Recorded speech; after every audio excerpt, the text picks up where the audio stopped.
Hello दोस्तों, आज की वीडियो में हम बात करेंगे इंडिया बुल्स हाउसिंग फाइनेंस के बारे में, जो इंडिया की one of largest housing finance company है और आरबीआई द्वारा रेगुलेटेड है। कंपनी के कुछ की पॉइंट्स है 200 plus office, 1 million plus happy customer और एनआरआई के लिए दुबई में एक रिप्रेजेंटेटिव ऑफिस। कंपनी की रेटिंग है, क्रिस्टल रेटिंग एजेंसी ने लॉन्ग टर्म रेटिंग AA और शॉर्ट टर्म के लिए A1 प्लस रेटिंग असाइन की है। इकरा रेटिंग एजेंसी ने भी लॉन्ग टर्म AA असाइन की है। के रेटिंग एजेंसी ने भी लॉन्ग टर्म AA असाइन की है। ब्रेकफास्ट ने लॉन्ग टर्म के लिए AA प्लस और शॉर्ट टर्म के लिए A1 प्लस रेटिंग असाइन की है। क्रेडिट रेटिंग एजेंसी कंपनी की लिक्विडिटी पोजीशन, कैश पोजीशन और दूसरी फाइनेंशियल कंडीशन को डीपली एनालाइज करके रेटिंग असाइन करती है। हाईएस्ट रेटिंग AAA मानी जाती है और लोवेस्ट BBB। कंपनी की ऑफरिंग प्रोडक्ट्स है home loan balance transfer, MSME loan and loan against property, MSME loan for NRI, home renovation loan, home extension loan, rural home loan और प्रधानमंत्री Awas Yojana.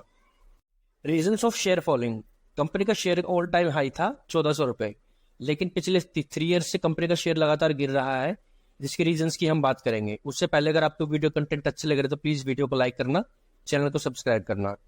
1. Huge changes in share holding pattern.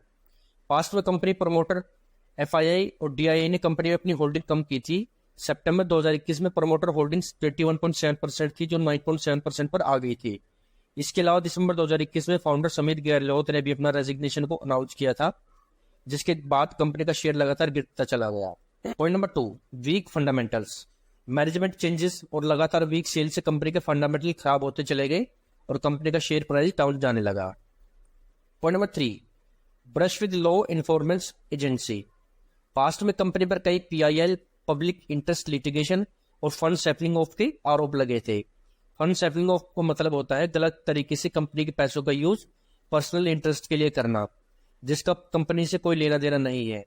फरवरी 2022 में ED ने company के office और promoter पर red की थी। इसके अलावा कंपनी पर यह भी आरोप था कि कंपनी प्रमोटर ने एक्सटेंडेड लोन ट्रस्ट कंपनी को दिया है, लाइक TNF, ADRG और वाटिका। इन सब के चलते कंपनी का शेयर लगातार गिरा था। Merger proposal and RBI action. Past में इंडिया बुल्स हाउसिंग फाइनेंस ने RBI को अपना ड्राफ्ट सबमिट किया था फॉर बैंकिंग लाइसेंस, जो RBI ने कैंसिल कर दिया था, क्योंकि इंडिया बुल्स बैंकिंग लाइसेंस लेने के क्राइटेरिया में एलिजिबल नहीं था। इसके बाद लक्ष्मी विलास बैंक और इंडिया बुल्स हाउसिंग फाइनेंस ने मर्जर प्रपोजल किया था, जिसके हाईलाइट्स हैं। 5 अप्रैल 2019 को लक्ष्मी विलास बैंक ने मर्जर अनाउंस किया। 20 जून 2019 को कंपटीशन कमीशन ऑफ इंडिया ने अपना अप्रूवल दे दिया। 14 अगस्त 2019 को मूडी ने इंडिया बुल्स की लॉन्ग टर्म रेटिंग को कट करके BA2 कर दिया और आउटलुक नेगेटिव। 1 सितंबर 2019 को एक रेटिंग एजेंसी ने भी इंडिया बुल्स की लॉन्ग टर्म डेट रेटिंग को A+ कर दिया फ्रॉम AAA। 6 सितंबर 2019 को PIL फाइल की गई बाय विसल ब्लोअर फोरम, जिसमें इंडिया बुल्स पर कुछ इरेगुलरिटीज के क्वेश्चन रेज किए गए थे। 27 सितंबर को दिल्ली हाई कोर्ट ने पिटीशन पर इंडिया बुल्स से भी RBI दूसरी कंपनीज को नोटिस इशू किया। 28 सितंबर को RBI ने लक्ष्मी विलास बैंक पर PCA प्रॉम्प्ट करेक्टिव एक्शन लगा दिए और उसके हाई डेप्थ लेवल की वजह से। उसके बाद RBI ने ये मर्जर कैंसिल कर दिया। प्रोडक्ट वाइज ब्रेकअप जो है, interest income 88%, others 10.1%। Borrowing breakup जो है, debenture and securities 35.6%, sell down 33.7%, bank loan 35.7% और ECB external commercial borrowing 4.9%। Distribution channel breakup जो है, direct sales 65%, e home loans 22%, external channel 8% और branch walk ins 5%।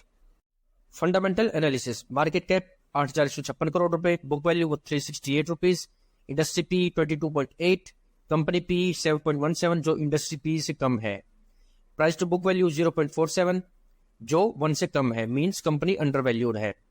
EPS trailing 12 month का 19.27 rupees, PE ratio -0.33 जो negative sign है, means company की growth कम है as compare to earnings. Dividend yield 0%, debt to equity 3.02, EV to EBITDA 7.69, ROE 6.36%, ROCE 9.8% जो above 12 या फिर 15 होना चाहिए। लास्ट ईयर सेल्स ग्रोथ है -13%, लास्ट ईयर प्रॉफिट ग्रोथ है -20%। शेयर होल्डिंग पैटर्न, प्रमोटर ने अपनी सारी होल्डिंग सेल आउट कर दी है, क्योंकि कंपनी रिस्ट्रक्चरिंग प्लान पर काम कर रही है। मींस कंपनी अब एक प्रोफेशनल रन कंपनी बनेगी, जिसको हम वीडियो के लास्ट में डिस्कस करेंगे। म्यूचुअल फंड के पास 16.12% होल्डिंग है जो लगातार बढ़ी है और क्वार्टर ऑन क्वार्टर बेसिस पर 13.03% से 16.12% हो गई है। FII होल्डिंग भी 18.31% से 18.53% हो गई है। अदर्स होल्डिंग जो लगातार बढ़ी है और क्वार्टर ऑन क्वार्टर बेसिस पर कम होकर 68.66% से 65.35% हो गई है। फिलहाल लाइफ इंश्योरेंस कॉर्पोरेशन के पास 8.45 स्टेक है, जो सिंगल लार्जेस्ट होल्डर है इस कंपनी का। Profit and loss statement analyse करें तो रेवेन्यू जो 2019 में 17,020 करोड़ थे, वो लगातार कम होकर 2021 में 9,998 करोड़, 2022 में 8,988 करोड़ और 2023 में 8,719 करोड़ रह गया है। फाइनेंसिंग प्रॉफिट भी लगातार कम हुआ है, जो 2021 में 5,640 करोड़ था, वो 2022 में 1,630 करोड़, 2023 में 1,683 करोड़ रह गया है। फाइनेंसिंग मार्जिन पर भी कम होकर पहले 33% से 2021 में 10%, 2022 में 18%, 2023 में 10% रह गया है। नेट प्रॉफिट जो 2019 में 4,091 करोड़ था, वो 2021 में 2,200 करोड़, 2022 में 1,178 करोड़ और 2023 में 1,130 करोड़ रह गया है। कंपनी का डिविडेंड पे आउट 2020 के 59% से कम होकर 2022 और 2023 में 0% रह गया है। कंपनी की बैलेंस शीट एनालाइज करें तो रिजर्व कंपनी के बड़े हैं, जो 2019 में 16,397 करोड़ से बढ़कर 2022 में 16,585 करोड़ और 2023 में 17,272 करोड़ हो गया है। कंपनी की बोरोइंग लगातार कम हुई है, जो 2019 में 1,05,756 करोड़ थी, वो 2021 में 68,805 करोड़, 2022 में 61,360 करोड़ और 2023 में 52,403 करोड़ हो गई है। लेटेस्ट क्वार्टरली रिजल्ट्स, कंपनी का Q1 FY24 में टोटल डिसबर्सल अमाउंट है 1,837 करोड़, जिसमें होम लोन है 882 करोड़ और लोन अगेंस्ट प्रॉपर्टी है 955 करोड़। टोटल केसेस अमाउंट है 4,579, जिसमें होम लोन के हैं 2,793 और लोन अगेंस्ट प्रॉपर्टी के हैं 1,786। एवरेज टिकट साइज है 40 लाख, जिसमें होम लोन के हैं 32 लाख और लोन अगेंस्ट प्रॉपर्टी के हैं 53 लाख। मीडियन सिविल स्कोर है 769, जिसमें होम लोन का सिविल स्कोर है 770 और लोन अगेंस्ट प्रॉपर्टी के 766। कंपनी का ग्रोस एनपी Q1 FY24 में 2.87% है, जो Q1 FY23 में 2.96% था। नेट एनपी है 1.69%, जो Q1 FY23 में था 1.71%। कंपनी की नेट इंटरेस्ट इनकम है 562 करोड़, प्रॉफिट आफ्टर टैक्स है 296 करोड़, नेट इंटरेस्ट मार्जिन है 3%, रिटर्न ऑन एसेट है 1.7% और स्प्रेड है 3.5%। फंडिंग मिक्स जो है नॉन कन्वर्टेबल डिवेंचर, जो इजीली इक्विटी में चेंज नहीं हो सकते, मार्च 2018 में 41% से जून 2022 और 2023 में 35% पर आ गए हैं। कमर्शियल पेपर जो मार्च 2018 में 12% था, अब नील है। बैंक लोन्स जो मार्च 2018 में 34% था, वो जून 2021 और 2022 में 31% और जून 2023 में 26% पर आ गए हैं। कोल लैंडिंग मार्च 2018 में 10% से बढ़कर जून 2023 में 35% पर आ गई है। लैंडिंग मॉडल वो होता है जिसमें बैंक और NBFC मिलकर लोन देते हैं टू डिवाइड रिस्क। इससे दोनों पार्टीज के बीच में रिस्क कम हो जाता है। वही कंपनी की एक्सटर्नल कमर्शियल बोरोइंग 5% है, जो मार्च 2018 में 2% थी। Industry outlook, Indian GDP FY31 तक ग्रो होगी 2.7 times as compare to FY22, जो FY22 में 248 लाख करोड़ से FY31 में 662 लाख करोड़ की हो जाएगी। नंबर ऑफ हाउस होल्ड जो कैलेंडर ईयर 30 तक 386 मिलियन यूनिट्स हो जाएगी as compare to calendar year 21, जो 296 मिलियन की है, means 1.3 times increase. Real estate market जो FY28 तक 82.8 लाख करोड़ की हो जाएगी एज कम्पेयर टू FY22 जो 16.6 लाख करोड़ की थी, means 26% CAGR growth. Housing sales in top 8 cities जो कैलेंडर ईयर 22 में 0.36 मिलियन यूनिट से कैलेंडर ईयर 30 तक 1.5 मिलियन यूनिट्स की हो जाएगी, मीन्स 20% CAGR ग्रोथ। कंपनी के बोर्ड ऑफ डायरेक्टर है मिस्टर SS मुंद्रा, जो चेयरमैन, नॉन एग्जीक्यूटिव और इंडिपेंडेंट डायरेक्टर है, जो पहले एक्स RBI डिप्यूटी गवर्नर थे। Mister Rajiv Gupta, nominee director, जो डायरेक्टर एंड CEO है LIC housing finance limited asset management company के। Mister Satish Chandra Mathur, independent director, जो है ex DGP of Maharashtra. Justice Gyan Chand Mishra, independent director, जो रिटायर्ड जस्टिस है supreme court of India. Mister Gagan Banga, जो company के वाइस चेयरमैन, MD और CEO है, और मिस्टर सचिन चौधरी, जो कंपनी के चीफ ऑपरेटिंग ऑफिसर है।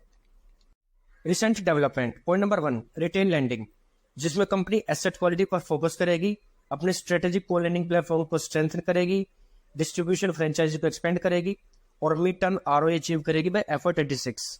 Point number 2, rebranding and reorganisation, जिसमें कंपनी बोर्ड अप्रूवल और दूसरे रेगुलेटरी अप्रूवल के बाद रीब्रांडिंग और रीऑर्गेनाइजेशन पर काम करेगी, जिसमें एक्सपेक्टेड सितंबर 2023 तक लेंडर्स अप्रूवल हो जाएगा। इसके अलावा company restructuring, capital adequacy ratio और कॉस्ट इफेक्टिवनेस पर फोकस करेगी। Point number 3, proactive asset liability management, जिसमें company liability, liquidity level, payment of borrowing और दूसरी रिक्वायरमेंट पर फोकस करेगी और एसेट और लायबिलिटी को इक्वली मेंटेन करने पर फोकस करेगी। पॉइंट नंबर 4, होलसेल लोन्स, जिसमें company risk controlling, loan recovery और स्ट्रेस एक्सपोजर को कम करने पर फोकस करेगी। इसके अलावा कंपनी एसेट लाइट मॉडल पर भी काम करेगी। Risk with company. Point number 1, regulatory risk, company को time to time regulatory approvals follow करने पड़ते हैं। अगर किसी तरह से रूल्स वायलेशन होता है तो सेंट्रल बैंक इनको टेम्परेरी या परमानेंटली पेनल्टी लगा सकता है, जिससे इनके बिजनेस को इम्पैक्ट हो सकता है। Point number 2, economic slowdown, economic slowdown का इस कंपनी और इस सेक्टर पर बहुत बड़ा इम्पैक्ट पड़ता है। अगर किसी भी तरह इकोनॉमिक स्लोडाउन आता है तो कंपनी की सेल्स और प्रॉफिट पर हैवी इम्पैक्ट हो सकता है। Point number 3, fluctuation in interest rates, ये भी कंपनी के लिए एक बड़ा रिस्क है, क्योंकि हाई इंटरेस्ट हो जाने से कंपनी के डिफॉल्ट होने का खतरा बढ़ जाता है। अब कुछ कंक्लूडेड पॉइंट्स की बात करेंगे। कंपनी की गिरती हुई सेल एक कंसर्न है। हाउसिंग सेक्टर में बढ़ता कंपटीशन भी कंपनी के लिए बड़ा दिक्कतें डाल सकता है, क्योंकि नए नए स्टार्टअप भी इस सेक्टर में आ गए हैं। पास्ट में भी कंपनी ने बैंक की लाइसेंस और मर्जर के लिए ट्राई किया था, जिसमें वो सक्सीड नहीं हो सके। अगर कंपनी सक्सेस होती है तो यहाँ से एक टर्न अराउंड स्टोरी स्टार्ट हो सकती है। उम्मीद करता हूँ आपको ये स्टॉक एनालिसिस की वीडियो अच्छी लगी होगी। इसी तरह की वीडियो के लिए प्लीज़ चैनल को सब्सक्राइब करना, वीडियो को लाइक, शेयर और कमेंट करना, इससे मुझे भी मोटिवेशन मिलेगा। तब तक के लिए सीखते रहिए और कमाते रहिए। मिलते हैं नेक्स्ट वीडियो में। Thanks for watching.